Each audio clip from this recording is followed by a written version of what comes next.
Right at the beginning of the COVID shutdown, we saw a bunch of TikTok videos of nurses and doctors doing dance numbers. This caused a lot of questions to be asked. For example, what the heck were they thinking? Didn't they understand there was a pandemic going on? Why were they doing these dance videos? And the answer kind of has a long explanation. The simple answer is, these people are lucky to even be scheduled, because most hospitals are general hospitals. They're not for specific things. If they weren't covering specific things like COVID, they were unscheduled. They were sent home. They were unpaid. So this time, where they've got nothing to do because they're not covering COVID, they're happy because they're getting paid for being there. And that was a major problem. To give you an idea of the insanity, I have an allergy to garlic. However, if I talk to an allergist, someone who specifically studies allergies, he would say that I am not allergic because I don't have the general understanding of allergies. So, I'm not allergic even though I once had to go to a hospital and have my stomach pumped because I had too much garlic. Hospitals in and of themselves have very specific areas for studies and understanding, but they tend to be general in how they do the studies.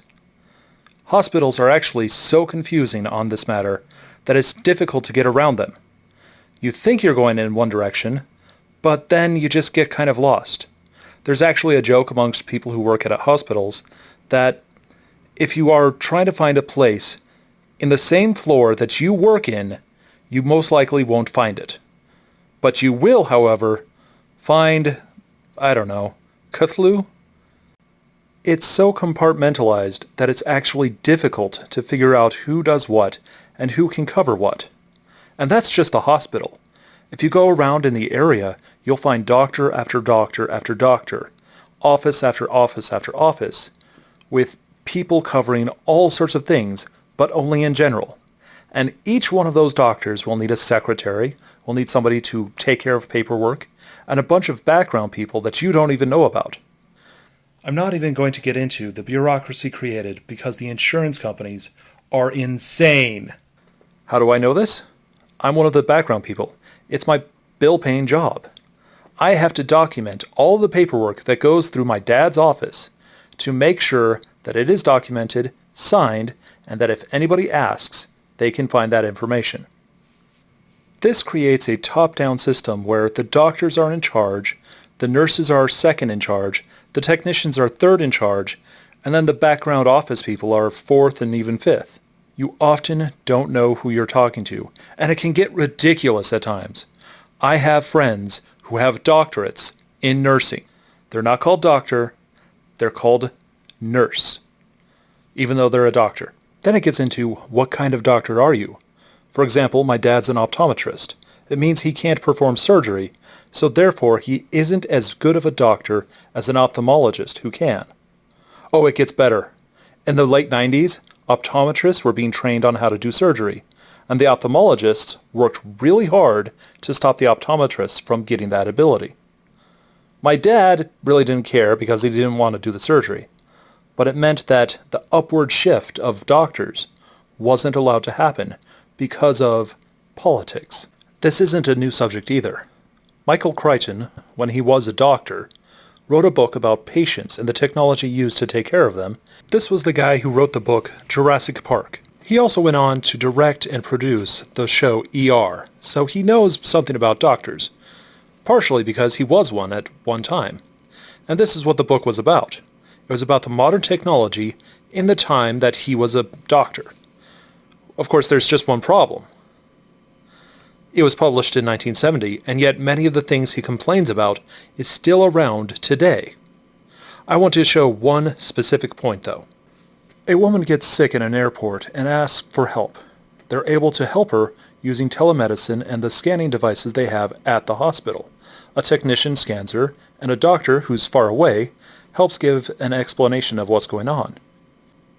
I know for a fact that we don't have that today because I once got sick at an airport, and they didn't have any of the scanning technology, which was promised by Crichton. I know you must be thinking that the US must therefore be some redneck weird country, but the reality is the US is way ahead in technology. It's the culture itself that is making us go so backwards, and you can find it throughout the world. The doctor is the central part of the hospital. So if the doctor doesn't understand the technology, nothing can move forward. This has meant that people who are studying other technologies will have to come in, take what the medical industry is making, and use it for their own good, and then bring it back. For example, when they were trying to make Mortal Kombat 3D, they found that they couldn't quite do the animations correctly. So, they had to find some medical technology that was doing that. The people who were using it didn't really know what to do with it. So it became really useful to make these animations that you're watching. And yes, I know, Mortal Kombat helps us in the medical world. That's kind of insane. But it gets better. The team that made the animations for that Mortal Kombat went on to make movies as well, and was in fact the same team, or many of the same members anyway, to make Gollum in Lord of the Rings, or turn Benedict Cumberbatch into Smaug. This made me do a deep dive into medical technology and how much it actually costs and how it works. I looked through a couple magazines, checked things out, and decided to look up the parts. The parts seemed pretty nice and fairly easy to do. They were even at a fairly cheap cost if you looked it up. But as soon as I looked up the machines themselves, I found the prices to be, well, kind of scary. This machine, for example, is about $60,000, whereas the parts themselves are somewhere around $600, combined. But you would be lucky if it ran on an operating system like Windows XP. The biggest and most expensive piece of technology at my dad's office runs on Windows 98 and has a graphics card from the late 90s. The reason for this is most people assume that doctors are rich. Not just rich, but super rich. So rich that it's easy to charge them $5,000 here, $10,000 there, and it shows up in your medical bill. To be honest with you, most doctors are not Dr. Strange. They can't afford it. They do well, but they're not the richest people you'll meet. I decided that that price was just way too high, so there had to be something open source about it, and sure enough I found a ton. There's a whole website dedicated to looking at technology and how to collect the information and look at it.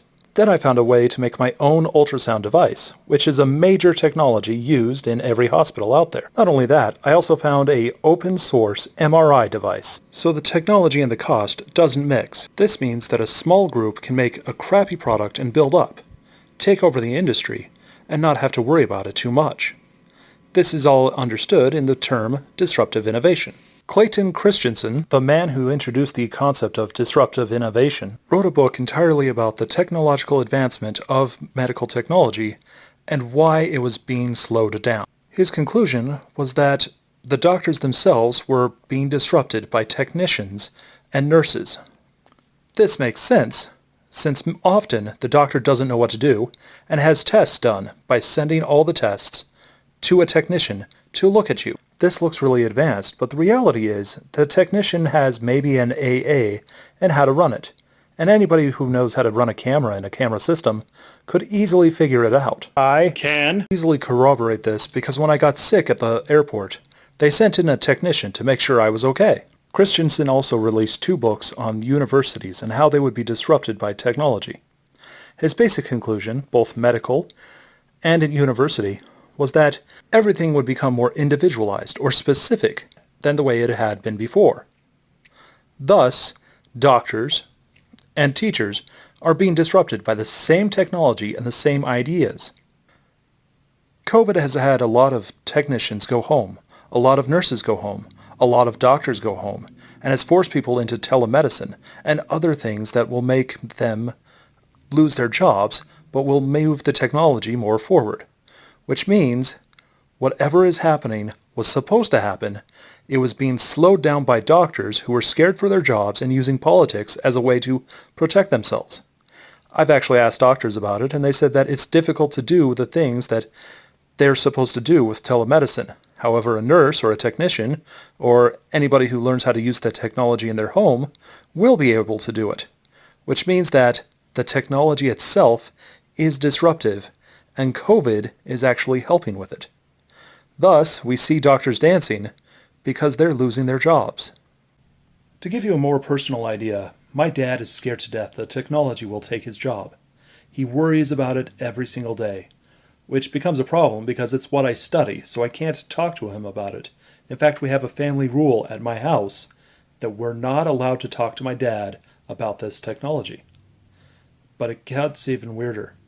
The more I researched, the more I realized there were steps I simply couldn't understand and I couldn't give good answers to. And it became the final step for me to apply at a university to get a bachelor's in electrical engineering. Yeah, my dad's terrible future is my possible good future. Life, man. Oh, and I just want to say something.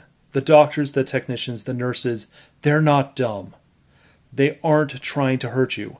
They're just trying to give you the general answer, which they've been trained to do. The technology is changing the way their culture works, and they don't know how to respond to it, so they're pulling in politics and other things to stop it. The reality is it's being forced now, and many of the doctors that had been disrupting beforehand are being disrupted, and even the technicians and others are being disrupted because of COVID and everything else.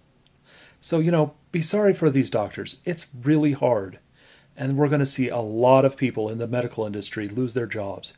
Whole miles upon miles of general information and general hospitals and doctors are going to lose their jobs, and that's going to really impact us. So I want you to think about that when you're looking at this technology.